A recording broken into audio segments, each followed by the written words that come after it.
For all natural numbers a, b and c, the roots of the equations x square minus 2ax plus b equal to 0, x square minus 2bx plus c equal to 0, x square minus 2cx plus a equal to 0 are natural numbers. Find the maximum value of a plus b plus c. Along with the application of concepts of quadratic, this question also requires you to apply logic. Pause the video, try it on your own, and I will see you with the solution on the other side.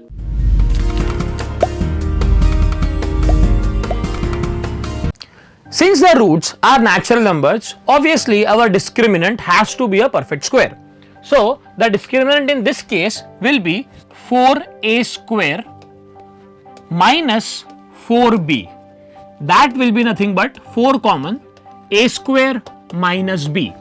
Now 4 is a perfect square and this entire term should also be a perfect square. That means a square minus b will be a perfect square.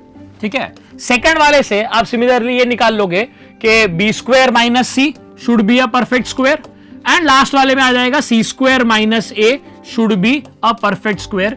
ये आपके सारे perfect square होने चाहिए. ठीक है, I hope this point is clear. अच्छा, अब यहां पे ध्यान देना, ए स्क्वायर खुद एक परफेक्ट स्क्वायर है, उसमें से आप बी निकालोगे और ए स्क्वायर माइनस बी भी परफेक्ट स्क्वायर आएगा. अब सुनना मेरी बात, अब ए स्क्वायर माइनस बी जो है, ठीक है, that is always going to be less than a square. A square से तो कम ही होगा बिकॉज ए स्क्वायर में से आप कुछ निकाल रहे हो, right. B is a natural number, कुछ आपने निकाल दिया, तो इसका मतलब है कि ये जो नंबर है वो ए स्क्वायर से तो कम ही आने वाला है. अब ए स्क्वायर से फिर नंबर लाइन पे ध्यान दो, अगला स्क्वायर कौन सा होता है, तो वो A minus one the whole square ही होता है. इसका मतलब ये जो टर्म आएगा ये A minus one the whole square हो सकता है या उससे छोटा होगा. And hence I can say that a square minus b is less than or equal to a minus 1 the whole square. बस ये वाला जो मैंने आपको बताया ना, आपको लॉजिक भी लगाना पड़ेगा. That was the step. यहाँ से I think things will become easy now. So this will become a square minus b is less than a square minus 2a plus 1. a square will cancel out. b को उस तरफ ले जाओ. So b will become greater than or equal to 2a minus 1.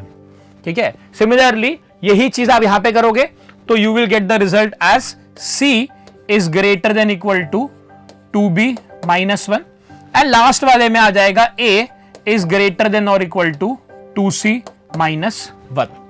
ठीक है. अच्छा, अब यहां पे a is greater than 2c minus 1 है. Now let me replace c with 2b minus 1. ठीक है, सो यहां पे आपका क्या आ जाएगा कि a will be greater then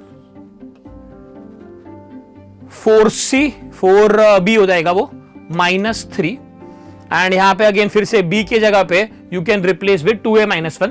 so यहां पे a will become greater than और equal to 8a minus 7. 4 minus 3 7 हो जाएगा. So now this gives me 7a is less than और equal to 7. That means a is less than और equal to 1. And because ये is a natural number, 1 या उससे छोटा ऐसा एक ही नेचुरल नंबर है इसका मतलब, so a has to be 1.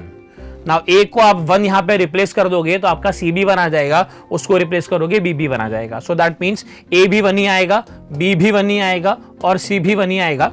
तो a plus b plus c का एक्चुअली एक डेफिनेटिव वैल्यू आएगा, that is going to be 3. Right, हमारा क्वेश्चन था find the maximum value of, actually fixed value ही आएगा, मैक्सिमम जैसा कुछ होगा नहीं.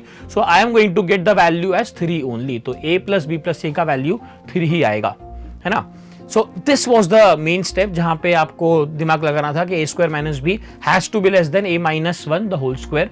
The idea is कि we need relationship between variables. Just knowing कि a square minus b is a perfect square is not giving you any relation. वो relationship establish करने के लिए between various variables, you will have to use this concept. I hope this question is clear to all of you. As usual, you are following the Aristotle Olympiad series where we give one amazing question every day. I'll see you tomorrow again with one more beautiful question.